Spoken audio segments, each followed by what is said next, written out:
nagtataka,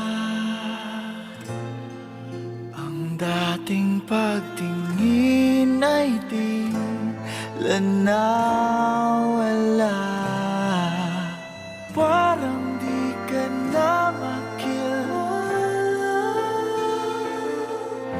pag-ibig mo'y bigla na lang nag-iba. Bakit laging